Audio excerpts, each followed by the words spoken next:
حضور social media سے ایک سوال آیا ہے فیس بک پر کہ کیا رشتے آسمانوں پر بنتے ہیں؟ آپ جواب دیں اس کا تو میں مفتی صاحب سے جواب لیتے ہیں. آسمانوں سے مراد اصل میں عام طور پہ جو یہ کہتے ہیں وہ تقدیر و قسمت ہوتی ہے مراد. چونکہ لوح محفوظ جو ہے اس میں ہر ایک کی تقدیر لکھی ہوئی ہے، قسمت لکھی ہوئی ہے. تو وہ چونکہ آسمانوں سے اوپر ہے اس لیے عمومی طور پہ یہ الفاظ کہے جاتے ہیں. تو صرف جوڑے ہی نہیں بلکہ جو تقدیر کے جتنے بھی معاملات ہیں، جو کچھ بندہ کرنے والا تھا، اللہ تعالیٰ چونکہ تمام چیزوں کو جانتا ہے تو اس نے اپنے علم کے اعتبار سے اس میں اس کو لکھ دیا.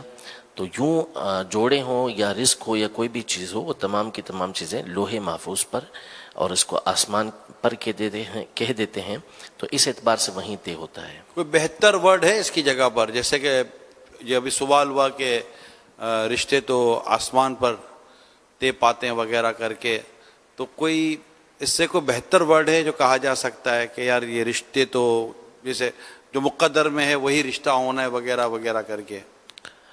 یعنی اس میں بھی کوئی بظاہر حرج نہیں ہے اگر آسمانوں والی بات بھی کی جائے تو، کیونکہ لوح محفوظ مراد ہوتی ہے اور لوح محفوظ یہ آسمانوں سے اوپر ہی ہے.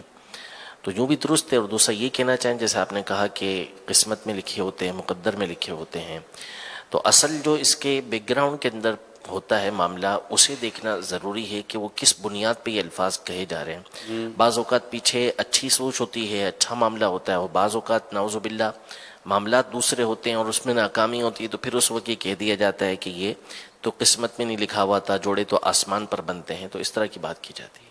ٹھیک.